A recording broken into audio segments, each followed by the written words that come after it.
Hello and welcome to the members only live stream. Hello, Life with Roscoe. Thanks for being here. I almost missed this. It's crazy. I was doing something else and my wife reminded me. She's like, "Don't you have a stream tonight?" I thought since the Tuesday and Thursday night stuff is pre-recorded, sometimes I queue it up and I'm, like monitoring comments and checking in on my phone. I thought this was pre-recorded, but then I realized, no, you goose. It's not. We're live. This is the member live stream. So here I am, here on time, which is good. We are going to be listening to a episode that was selected by one of our channel members. Tonight's episode is selected by Addie. She has chosen the episode Christmas Present. It's from the series The Tales of the Texas Rangers. I'm excited to listen to this one tonight because I haven't listened to too much of the Tales of Texas Rangers. And I have not heard this episode. But before I dive in and share the episode, I want to share some of the historical context. And I'm going to do things slightly different than I normally do. I'm going to share out this thing right here. So this is the website where I get all my good juicy information. Sometimes I have pictures, so we're going to do this. Tonight's episode originally aired December 1950, and the month this episode broadcast, you have the collection of sci-fi stories called I, Robot, which written by Isaac Asimov, was published. I'm going to just highlight a few of these. Ezra Charles knocks out Nick Barone in the 11th round for the heavyweight boxing title. Where is this bit right here? James Dean started his career within a Pepsi commercial. Good old James Dean. I didn't know that, I wonder what the Pepsi commercial is. This one's kind of a big. Child star Shirley Temple announced her retirement this month at the age of 22. And then if you've been tuning in, which I know you have been, Roscoe, on the Dragnet live streams, we talked about this one already because we recently went through the 1950s with our Dragnet episodes. I think we're currently in 1951 on those live streams. But Truman proclaims a state of emergency against communist imperialism. The Dalai Lama, or the 14th Dalai Lama, the current Dalai Lama, had to flee from Tibet. Wait a second. Hang on. I got stuff mixed up. It's showing his photo. He's the current one, but this is 1950. Has he been the Dalai Lama for that long? Because that's crazy. 1950 is 74 years ago. Okay, I guess it's possible if he was chosen, selected. I don't actually know how the Dalai Lama is selected. If anybody here knows, let me know, please, because I'm curious now about that process, because he must have been very young. Anyway, that was what was happening here. Jimmy Stewart premiered the film Harvey, that premiered in New York, and some other things happen. They have a lot of sporting events here that I tend to skip over unless it's something that unless it's about an athlete or something that I've heard of. So that's what's happening in 1950. And that's the context in which this episode was broadcast. So with that, I will share my screen out again. I don't have a cool visual for this one. I do have plans to improve that. We'll have kind of the same sort of concentric circle, Looney Tunes-esque visuals for all of these. But for now, I will just share out my screen and we'll start listening to Christmas Present from the Tales of the Texas Rangers. I think there's a curse here, Roscoe, since you seem to be the only one in the comments right now. The weeks that you picked it, you couldn't make the live stream. But now you're here, but you didn't pick today's episode. Addie did, and Addie is not here right now. So, Addie, if you catch us on the replay, I just blame it on the curse of these member-only live streams. If you pick the show, your schedule is going to revolt, and you're not going to be able to make it. But know that we're still with you when you watch the replay, and I hope you enjoy the show.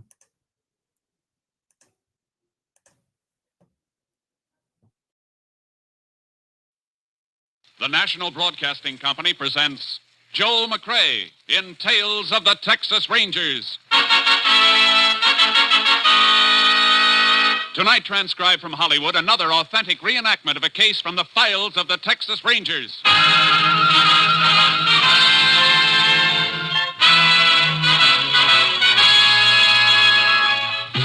Tales of the Texas Rangers, starring Joel McCrea as Ranger Jace Pearson.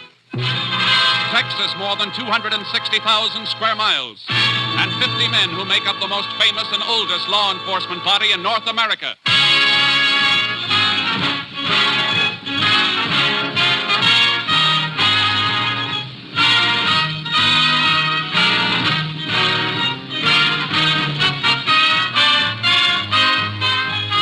Now, from the files of the Texas Rangers come these stories based on fact.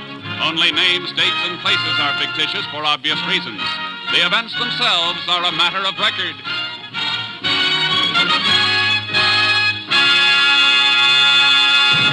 Case for tonight, Christmas Present.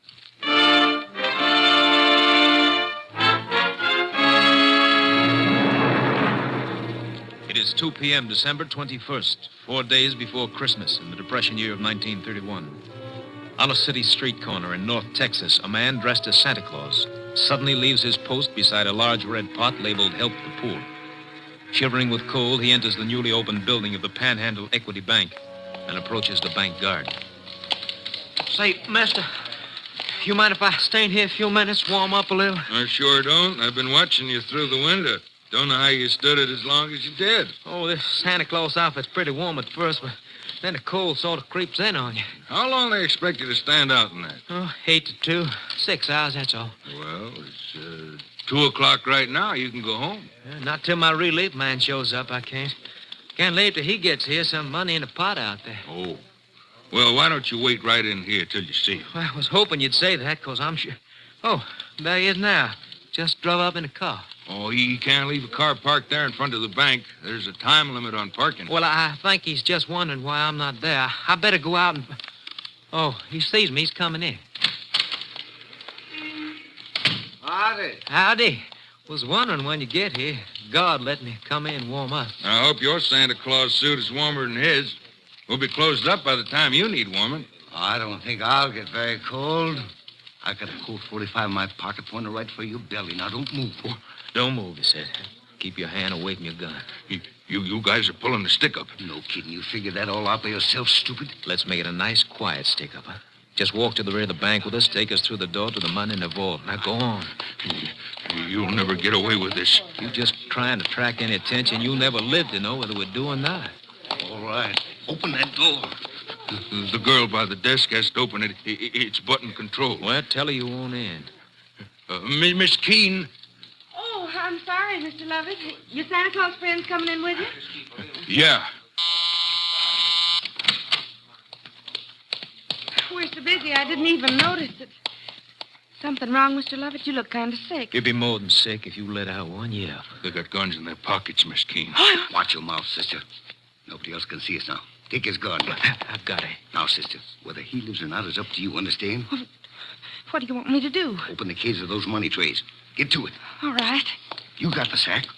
Tell her what to put in it. And stuff it into your jacket when you're through. All right. And remember, sis, one yap and this jerk gets it. All right. Go on. Come on, now, stuff it in the sack. What are you going to do when you leave? Come on, faster. What do you mean?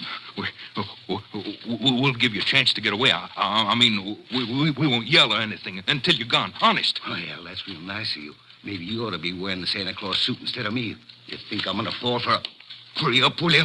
One of the bank executives is heading back here. All right. I'm almost through. As soon as I get it in my... Hey, what are you doing back here, Lovett? Why aren't you out front?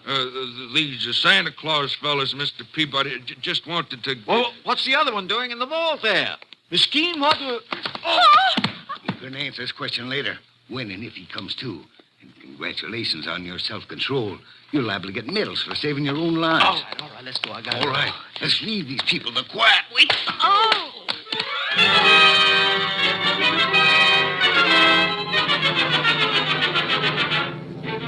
A statewide alarm was put out to all law enforcement agencies in a matter of minutes, but the perpetrators of the Santa Claus stick-up had vanished. Texas Ranger Jace Pearson, closest unit to the scene of the crime, was requested to investigate. The chief police gave me the general details. I'd like to get your story firsthand. Well, I saw the guard take them through there, Ranger. And I went back to see why he was leaving his post on the bank floor, and that's when I got hit. You have any idea how big they were? No, I don't. I was too excited. I see. What's your name? Leon Peabody. I'm second vice president. How about the girl, Miss Keene, and the guard, Lovett? Both of them were knocked out, too. Miss Keene finally came to, and we sent her home, but they took Lovett to the hospital. He wasn't in good shape. Skull fracture? They don't know. How come you stayed around? That's a nasty bump you've got. I feel it, too. Plenty. Ooh. But I knew the police would need whatever information there is, so I stayed. Yeah, you better sit down. Oh, thanks. You think you could recognize either of the hold-up men? Dressed the way they were? I'm afraid not. It's a cinch they chucked those Santa Claus suits right after they left here. I hope they left a few fingerprints. Both of them were wearing gloves. You get a tally on how much they made off with? We're running a tape on it. We'll know in a couple of minutes. Men who pulled this job worked pretty smoothly. They seem to know the setup behind the partitions there. Have any of your employees ever been in any trouble? Those men weren't employees of the bank. I know they weren't. But somebody inside could have supplied them with your new layout. Helped them plan the job. Well, sir, all of our employees have been with us for at least a year, and we haven't taken on any new ones since we moved over here 2 months ago. Mr. Peabody. Oh, yes, Donnelly. Is that the rundown? Yes, sir. 63,800. And we've got serial numbers on some of the larger bills. Good. That'll help if they try to pass any. I'll take a copy of that list. Police can alert the other banks and merchants. We'll get numbers out on the statewide and interstate. We may run down some more serial numbers when we cross-check deposits. That'll be fine. I think you ought to go home now, Mr. Peabody. We can reach you there if you're needed. Oh, thank you. I guess I shouldn't even think about myself, though. I'm a bachelor, but the God Lovett, he's got a wife and 3 children. Pretty rotten Christmas present for them if he doesn't pull through.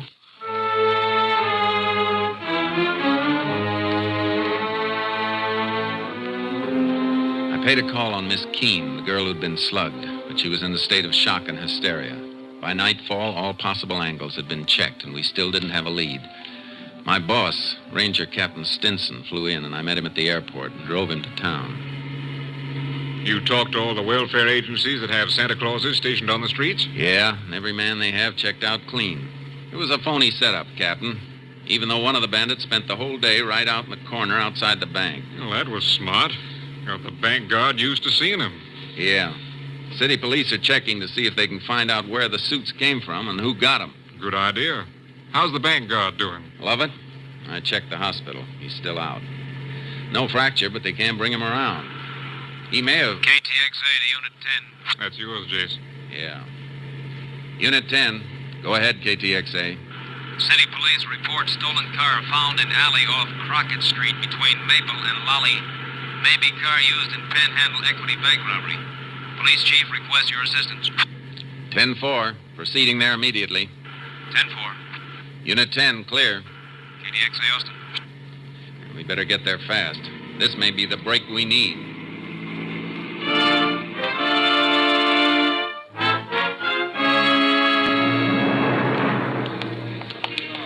Here it is, Rangers, abandoned in the alley. Prowl car spotted it and checked the license on the stolen car list. When was it reported stolen, Chief? Early this morning, but the owner says it might have been missing since yesterday. He's been away. You check on him? Yep, he's clear. That's where he said he was. What makes you fellas think this is the car?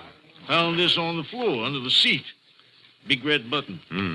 Off a Santa suit, all right. I'm going to climb in behind the wheel for a second. Ask one of the men in the prowl car to flash his light this way. Sure. Let's have a spotlight here, will you, boys? Okay, Chief. That do, Ranger? Yeah, that's fine. Hey, have any of your men moved this rear vision mirror, Chief? Nope. How about this front seat? You slide it back to get that button you found? No, just saw it under there and reached in and got it. What are you trying to figure, Jace? The last fellow who drove this car was pretty big, about an inch or inch and a half taller than I am. What makes you think so? Because the seat's all the way back where it would be for a tall driver. And I have to raise myself a bit to get a clear view through the rear vision mirror. Hey, that's good thinking, Jace. Yeah, but maybe he didn't touch anything. Maybe he left the car just like it was when he stole it. I'll give odds against that. A man who's getting away from a bank stick-up wants to know what's coming behind him.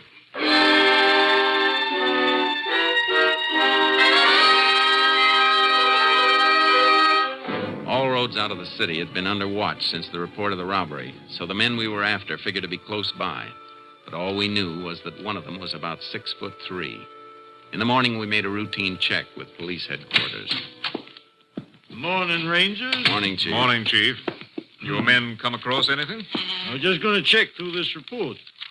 Tells us the location of just about every Santa Claus suit in town. All of them belong to organizations, use them for their Christmas parties.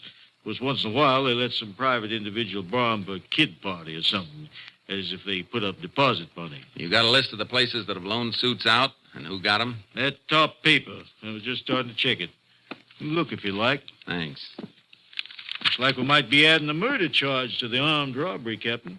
The bank guard dead? Not yet, but it looks bad. They're operating for a blood clot on the brain. He's, Wait a minute. What is it, Jace?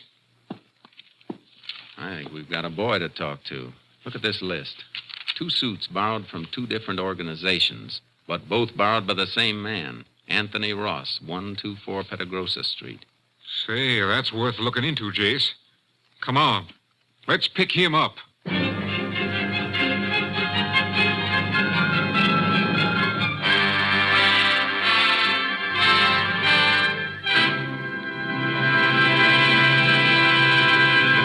You are listening to Tales of the Texas Rangers, starring Joel McCrea as Ranger Jace Pearson.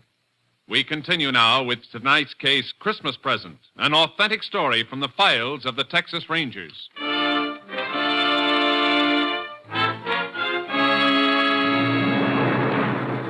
The home of Anthony Ross at 124 Petagrosa Street turned out to be a rundown shack on the outskirts of town. A small boy and girl, not dressed well enough against the cold, stopped playing with a mongrel dog as we drove up. They stared at us while we went up the rickety porch, the dog barking at our heels. It's all right, boy. It's all right. Take it easy. Good pup. There's a good... Yeah, what? Oh, Texas Rangers. You Anthony Ross? Yeah? We'd like to come in. Oh, sure. Annie, you and Jim take the dog in the back.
are in them boxes, they ain't mine. Then where'd you get 'em?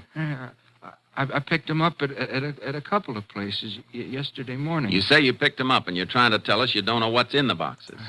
I picked them up for somebody else. They were rented out in your name. The woman ordered them in my name. What woman? The one who hired me to pick them up. That's a pretty phony story, Ross. Who was this woman you're talking about? What's her name? I don't know. I don't even know. You better come with us, Ross. No. You gotta listen to me. Please listen. You gotta believe me. I was in town early yesterday morning. She come right up to me on the street. I was pulling my kid's old wagon along, trying to find some junk I might sell. You sure you don't want to think this story over before you go any further? She asked me if I wanted to earn $1 running a couple of errands. I said, sure. A buck could give my kids a meal for a change. She asked me my name and address, and I told her, and then she told me to wait while she went into a booth and made some phone calls. When she come out, she sent me to 2 different clubs, told me there'd be costumes and packages. She had them left in my name to avoid confusion, she said. You didn't think that was funny? Mister, all I could think about was earning that $1. She gave me money, deposit money for the costumes, and told me to come back and meet her with the stuff on that same corner. Where were you at 2 o'clock yesterday afternoon? I was looking around for a junk again for a couple hours after I delivered the packages, and then I guess at 2 o'clock I was walking back home from town. It's a long walk to here in this weather. Cost of a bus ride will buy a loaf of bread for the kids you saw outside. Is that a crime? What's it to you if I walk my feet off to feed my kids? All right, Ross. That was a nice act. But there's a big hole in it. You say you delivered the Santa Claus suits to a woman you didn't know. But you've still got 'em. Yeah, I got 'em. They're going to mean a good Christmas. Yeah, but you're not going to believe what I tell you. The woman came here last night, drove up in a car, woke me up. She said she was leaving town in a hurry. Didn't have time to take the costumes back herself, and if I'd take them back, I could keep the deposits. $15 each. Yeah, but you're not going to believe that, are you? You better get your coat. Will you give me a chance to ask one of the neighbors to watch out for my kids? I'm afraid you'll be gone too long for that. I'm sorry, but we'll have to take him into the juvenile home. Oh. I guess they'll get better care there than I've been able to give. I'll get my coat. Ross, you been doing any painting around here? Painting? This place looked like it ever saw paint. What made you ask that, Jace? I just noticed this inside the leg of this Santa Claus suit. Paint blob. Looks fresh. Well, how come it's inside the leg, not outside? I don't know. That's something we'll have to figure. This is the large size suit. Must have been worn by the big boy we're looking for.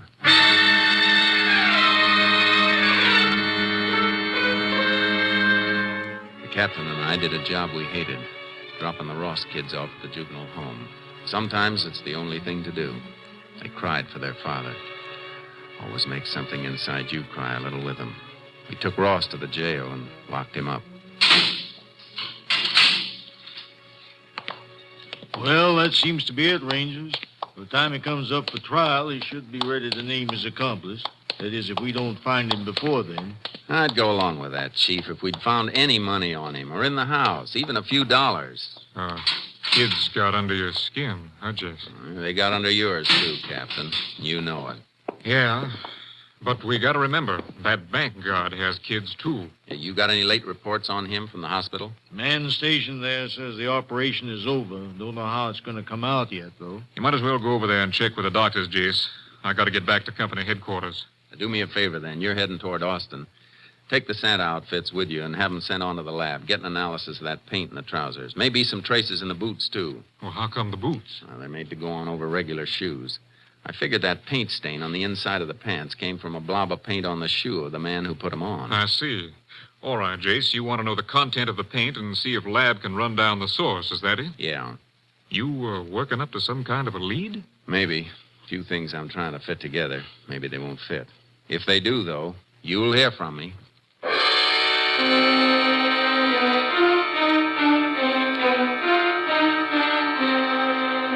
I went over to the hospital and checked with the doctors, but the outcome was still in doubt. The guard's wife was there, face twisted with worry and fear. There was nothing I could do to help, so I got some sleep. Then in the morning, I went back to see the police chief. Oh, Ranger, I'm glad you dropped in. I just had a long-distance call from your lab headquarters at Austin. Report on that paint. Mm-hmm. Here, I wrote it all down. Paint is manufactured right here in town. Brand name is Light Glow. Light Glow, huh? Mm-hmm. Can you get a list of local painting contractors who use it?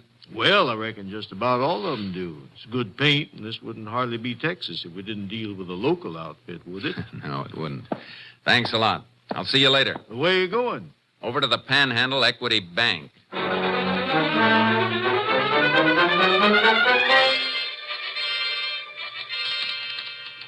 Mr. Peabody, do you know who painted this bank before you opened?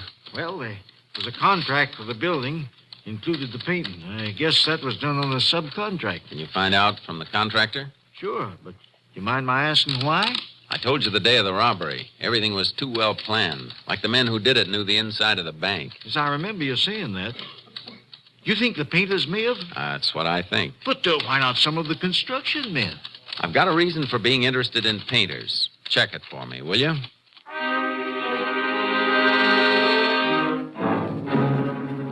He checked. Contractor gave the name of the painters. 2 men, Eddie West and Martin Poggin. They'd been working the day of the robbery, he said, at a house on the north side of town. I went out to the house to see the owner. Why, yes, Ranger. They worked here all day that day. I remember we heard the report of the robbery on the radio. They were both here all day? Yes. Didn't even go out to eat? Had their lunches with them. Kind of smelly when the house gets painted. Most women usually get out of the way. I wanted to watch them, so I was here every minute to see they didn't get sloppy. I like things neat. I see. Well, thanks, ma'am. I'm sorry I bothered you.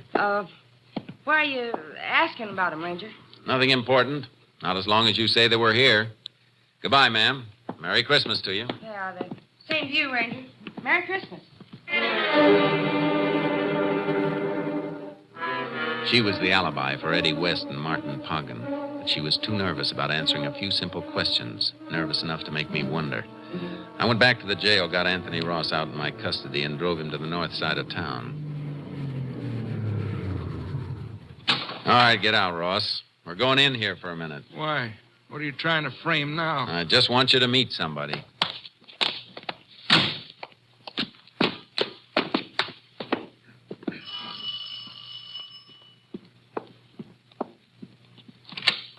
Well, back again, Ranger. I thought we'd...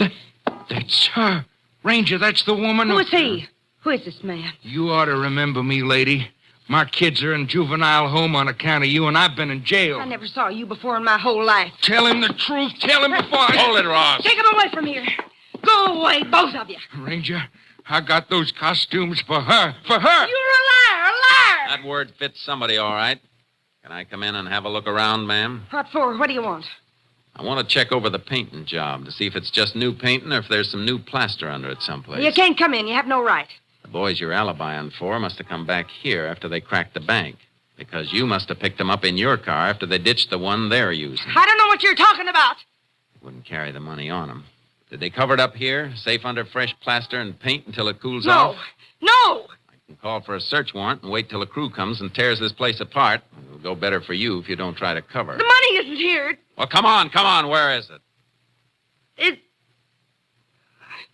It's here, all right. In that wall.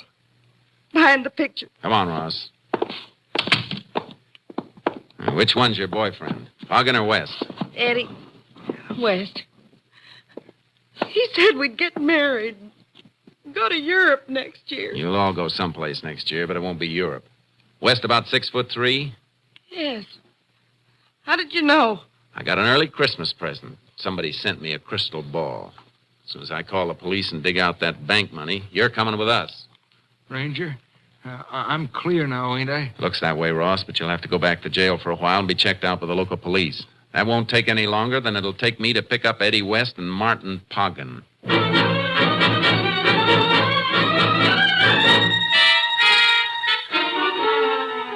I'm made my call, then took West's girlfriend and Anthony Ross back to jail. Poggin and West were playing it smart, working right up to Christmas Eve like a couple of house painters would be doing. I found out where they were working, a loft of a warehouse. Local police covered the building while I went in.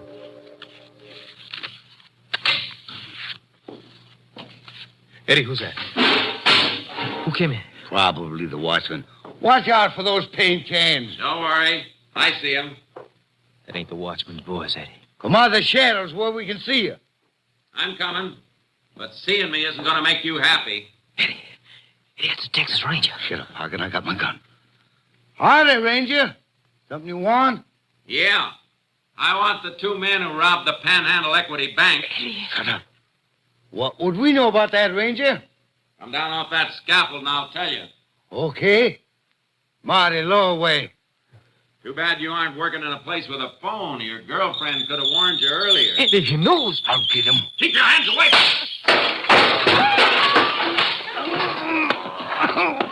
I'm hurt. I'm bleeding. I just nicked you when you tried to dig for that gun in your pocket.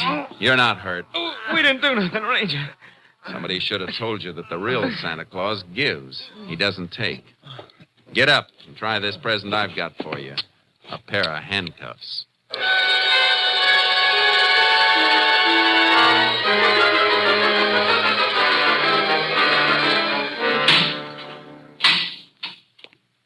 Well, that winds it up for sure, Ranger.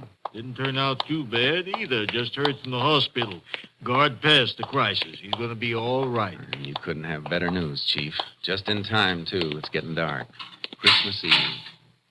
You let Anthony Ross go? Mm-hmm, about 10 minutes ago. He didn't seem too happy, though, just like he didn't care. What with his kids in the juvenile home and everything.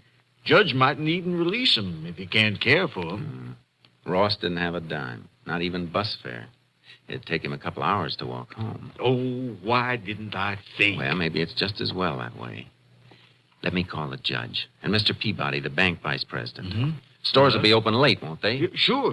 Why? It'll take Ross a long time to get to his house. Maybe we can get some of your boys to help us and change his mind about Christmas.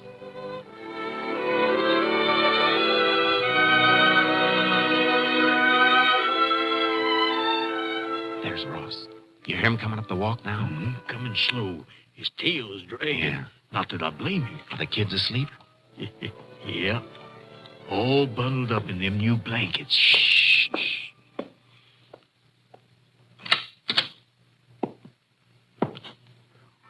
What? Ranger. And the chief. The lights. Lights. They're on.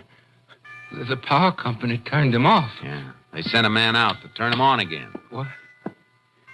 What's all this stuff? Ornaments. Christmas tree. All those toys and things. Tomorrow's Christmas, Ross. For you and your kids. They're in the bedroom asleep.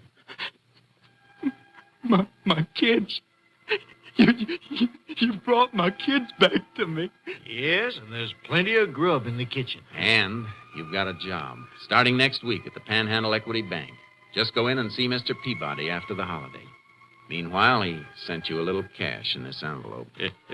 Sort of a Christmas bonus, just like the rest of the employees get. Well, we have to be going.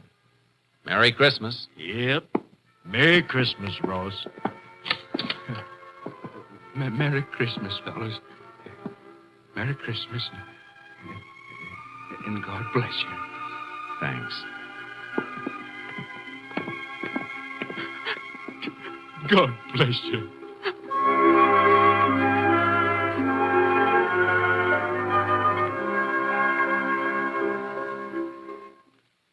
On behalf of all of us on Tales of the Texas Rangers, this is Joel McCrae wishing you a very Merry Christmas.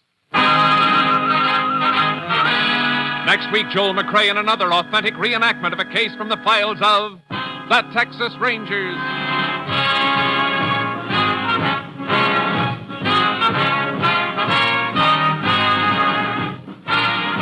Joel McCrae is currently seen starring in the Universal International Technicolor production Frenchie. Tonight's cast included Tony Barrett, Shepard Menken, Jim Nusser, Virginia Gregg, Victor Rodman, and Byron Kane. This story was transcribed and adapted by Joel Murcott, and the program was produced and directed by Stacy Keach. This is Hal Gibney speaking.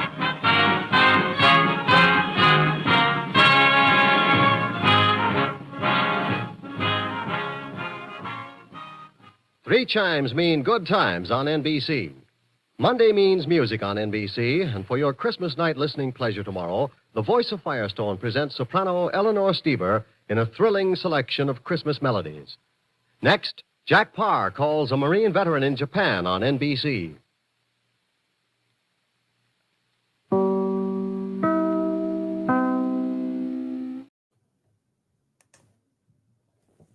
All right, I hope you all enjoyed that episode. I did. I think that was the first one that I've listened to from the Tales of Texas Rangers. And I think part of the reason I've stayed away from that series so far is because I thought it was going to be kind of like The Lone Ranger, which is fine, but it's just kind of more... I'm drawn to the real life crimes, or the more true to life stories. Like some of my favorite, for a while there, like 2 decades, we had just crazy amount of superhero movies. Some of the superhero movies that were my favorite were the Batman series that were more like based in reality, or tried to be more believable. So I really like that episode. It's just like Dragnet, telling the case of a real life crime. I don't know if these are based on real stories, but they definitely portrayed it in a lifelike way. And it's just like a whodunit, trying to figure it out. Very cool. Well, thank you, Life with Roscoe, for joining, for the generous super chat as well. And Nell, thank you as well. You sent some in our last stream that was great. They're always appreciated. I'm grateful for you all tuning in, for just your positive support in the comments, making this a fun community to be a part of. I appreciate you both very much. And that's it for tonight. It was just that one episode. So thank you to Addie for picking that. I enjoyed it. Hopefully you catch the replay. Hopefully you're doing better as well. I know you're under the weather for a bit, so hopefully you're all recovered. I wish you all a great evening. Hope to see you here on Friday for our final Dragnet stream before the holiday. Then I'll be off all next week. But then we'll be back the week after with some more Dragnet. Nell, as I said before, if you have ideas for next month's member-only stream, which will be the third Wednesday in January. So let's think, what day is that? Let me pull it up real quick. Third Wednesday in January is January 15th. If you have a recommendation for any Old Time Radio episode that you think we should listen to, please let me know. Roscoe's picked some from Lux Radio Theater. Those are, about an hour long. If you pick something else, we'll listen to it. I'd love to know why it's one of your favorites. Maybe I can read your little blurb or your intro to that episode at the start of our next member-only live stream. So, great. Well, with that, thanks again for being here. Wish you all a great evening, and hope to see you on Friday. Bye.